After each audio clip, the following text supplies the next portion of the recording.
ดีของไปด้วย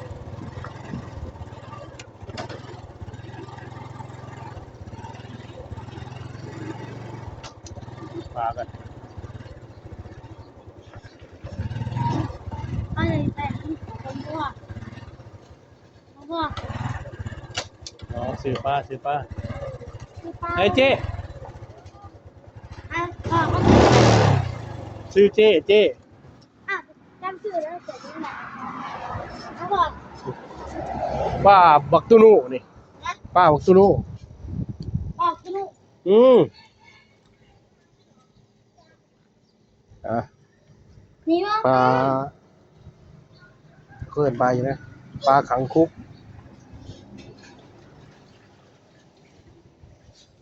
เรื่องไงโอ้บอกปลาลูกมีปลาลูก โอ้ปลาลูกพัน เป็นหนังลูกโตสูงมากปลาลูกนี่ ปลาลูกใหญ่ปลาลูกพันเนี่ยบอกไปเกินปันนี่ขังคุก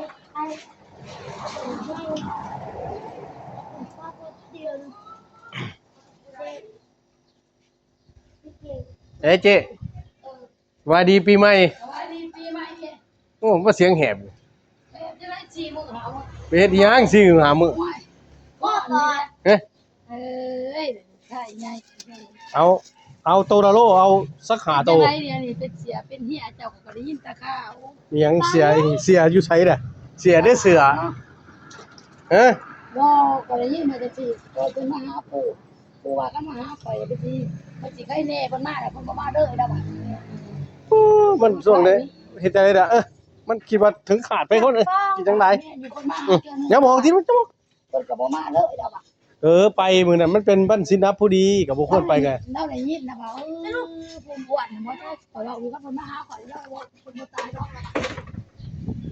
มันนี่โตดาโลบ่นี่ เอาหาโตเนี่ย บ่โอ้ยจะได้ โอ้พวกสารวัตรเขาสิมาก็เลยแบบว่าญาติบ้านนั่นก็เลยมามื้ออื่นพุ่นนะจะว่าซื้อไว้รถ กิน คัน ราคาจะต้องกินขา เดี๋ยวจะ เอาเบิ่งเอา4โตก็ได้วะเอา4โตซะมันสิหลายโพดเด้ สองสามสี่คนละที่มา แล้วคือนอนแม่จะอยู่บ่ กิน ฮะกินแม่จะไปใส่ เป็นตะวัน ครับโอ้มันสิซั่นนี่ จะได้พ่ออยู่วะล่ะ ก็พ่ออยู่บ่พ่ออยู่สิไปไสแล้วก็พ่ออยู่น่ะ อยากมาบ่อยากอยู่บ่เห็นผ่าได้ยังไงมาอย่างนี้ โอ้ยก็เห็นอยู่แล้วภาพอ่ะ เห็นบ่ เห็นโตๆพุ่นเด้อ อีดีนี่ ก็อีดีดิกินหยังก็สวดบุญนั่นน่ะสิว่าเวลาสวดบุญเราก็ฟังนะว่า ก็ไม่มีเราเห็นหญ้าไปโตบ่ เห็นแบบไปม่อมมาแล้วว่าก็ยังเห็นกันเนี่ย เดี๋ยวเราก็หักไปเลยนะ ว้ายแก้วตาดวงใจ สามโล ก็บ่ พ่อ อ๋อสามโลแล้ว เอาเมียมาเลี้ยงพ่อเด้อ ไปสิเลี้ยงไปกันแน่บ่ใส่มัดใส่ขาโอ้โหรถไฟฟ้าลูกเอ้ยไอ้มันเจ้าใหญ่กว่านี้ก่อนยังเด่นของเล็กน้อยอยู่ใส่ดีกัน ไอ้นี่แหละมันสิอันนั้น อันนี้แต่ว่าสิว่างนี่แน่นี่มัดสิ ใส่กระดาษโลดเอานี่เนี่ยมันเป็นจังได๋ แกมัดก็เด้อคอยจ่ายเงิน ไปเด้อนั่นแหละ มันอยู่ดีมันอยู่บ่ได้หรอมันถ้าเกิดว่าเฮาเมากันอยู่ท่าๆนี่แหละลูกใหญ่ พ่อกับป้าไปหนีเด้อ เพราะว่ามันนี่ยังมาว่ามันจะอยู่เฮิงกับแพ้เฮาเองเด้เพราะว่ามันเป็นเทือนมูลหลา พ่อกับป้า ตาม ไปห มา นีเด้อ ก็สิปลูกอยู่หน้าก็มีบ่ มี แต่ว่าจะเบิ่ดีนะ พ่อกับป้าไปหนี มันบ่อึดบ่อยู่หรอกแต่ว่ามันหาเงินยาก ว่านี่น้องมองแม่งสิเอาน่ะบ่ล่ะ บ่น่าฟังกันไป จะคืดบ่ ครบใบสิครบใบนี่แหละแต่ว่า พ่อ ไอ้เอามันเอาอยู่แล้วแต่ว่าซ่าหรือไว้เท่านั้นแหละ กับป้าเพิ่มไปหนีเด้อเด้อป้า อยู่จะพวกหมอ บ่ถ้าเว้าเขาชัดจริงถ้าเอาก็บ่ได้อยู่หรอกไอ้คนไปอยู่คนอื่น จะเอาว่าผู้รัฐก็ได้ยินนะ จักแด้ฟังมึงนี่แด้กับโอ้ยแต่ยันว่าเราบ่เอาเพราะว่ามันมีปัญหาดินี่ดิถ้าเอาก็ดีตัวไรเด้อ อย่าแล้วบ่เอาตัวไหนสี่เด้อจักโล3เนาะ เอาบุเงินไก่จ้ะ เฮ้ย เอาบุเงินไก่ เว้าดูเลยคนอยู่นํกัน อยู่ไก่เป็นหยังนะมันจะมาเจอในใจ200,000 200,000สี่ อ้าว100,000 เจ๊ 200,000 ค่ะเขาซื้อเจ๊ เขาซื้อเจนี่เจนะลูกค่ะ เออ เออเป็นป้าบักตัวนู้ อืม นี่ป้าบักตัวนู้นี่ เขามาอยู่ คน นี่คนงามคนสาวซ่าเด้นี่ เขามาอยู่ครบ สาวซ่าเงินหลายอีกต่างหาก เอาแล้วก็เอา ป้า หน่อยที่ บอกกูจะเอาพ่อมึงจะเอาอยู่ ฮะเอาเงินดีๆคอยให้เจ้าไว้ซะเด้อ เสีย บ่ได้เด้ บอกเอาขอ ไปขอโอ้ หมูเพิ่นเนาะ จะได้บ่ได้บอก จังซี่ เข้าเสียสงกรานต์มัน โอ้กับพักผ่อนมือกับมาดองเขาบางหน้านี่ก็ ลองอยู่ใส่ไปเบิ่งของเรานะอุ้ยไปมือขอบใจไปซื้อยังเพิ่มเลยอย่าพุกสารบัญมามื้ออื่นไปมาขึ้น โอ้ยพ่อ นี่หนังโอ้ถูกแล้วบ่เนี่ยถูกกันเออ ใจกูโหดมัน โอ้ครับนี่ก็บักตุนูหันเล่นจนจ้ามเพนกับโปยุทธบ่ย้อนนะเออโอ้ยสุดยอดเอาเมื่อก่อนขอบใจ คนบ้าค่ะ ฟังข่าวเบิ่งฟังข่าวเบิ่ง มาทางไหนจะมาทางไหนทางหมด ก็แต่ก็แซ่เด้อพี่น้อง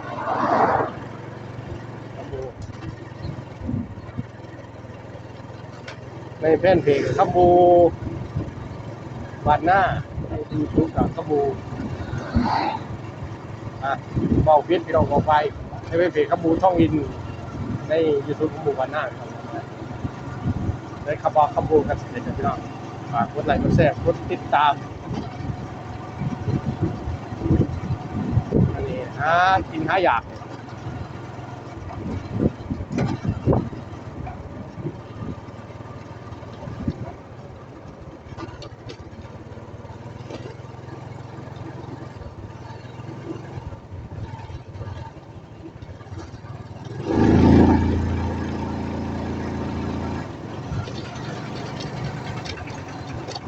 ว่าเบิร์ดเนี่ย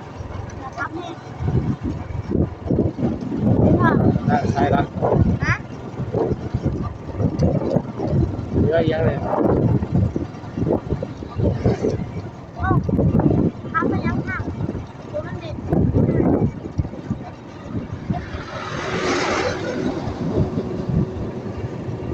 ใช่เหรอครับเป็นของเด็กนะพ่อ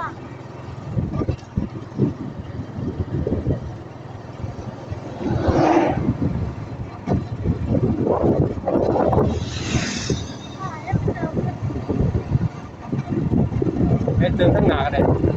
เติมข้างหน้าก็ได้ เราหาเติมขึ้น ให้เงินเก็บไว้เลยเจ้าไปขอเงินเขาจัดว้าวเลยเด้อมันพิษจันยาวัน ขึ้นหนูได้บอกผม โอ้ยเพี้ยนแบบเขาจีเอาลูก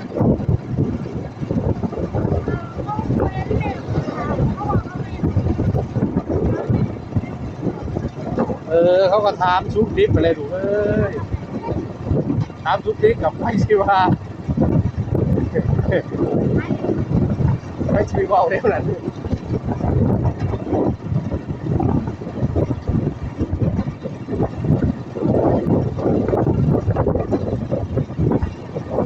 ตัวเนี่ยดูมันขลั่มเด้อเด้อใช่วะเดี๋ยวไปทั้งนาลูก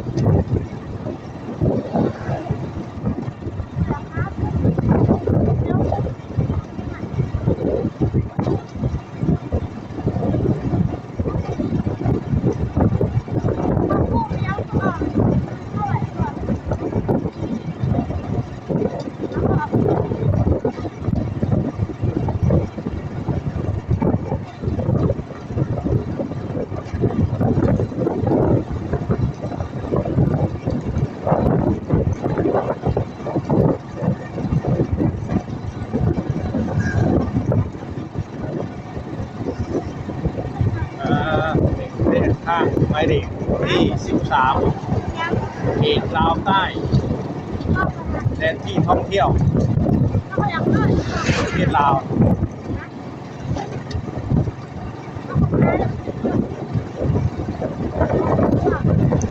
ส่วนใหญ่ก็ทางสายลักอะรถกระสิไลเนี่ยนี่น้ำมันเริ่มถือเนี่ยนี่พอน้ำมันเริ่มถือเนี่ยรถก็เริ่มไล่ ไม่ได้เปิดน้ำมันเปิดเลยว่า หลังปีใหม่ช่วงปีใหม่รถกา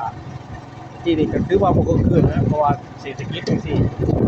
ทุกอย่างพาหนะส่วนใหญ่ใส่น้ำมันบอกระบบไฟฟ้ารถไฟฟ้าก็มีแล่นได้ไรเฉพาะในเมืองนอกเมืองก็สิบนสาบนชาติศิลปะเนี่ยอนาคตแน่นก็จะใส่ร้ายณตอนนี้ใส่น้ำมันก่อน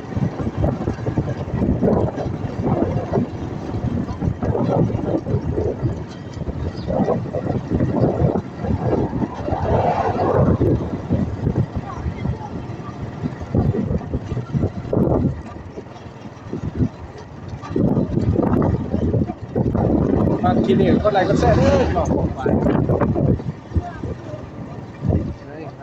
มีหาเติมเงินดิ เขาขาดคนคือห้องเรียนได้แล้วเดี๋ยวค่ะซื้อห้องเรียนให้คอยได้แล้ว รถเลยก็แซ่ขับมาสบายดี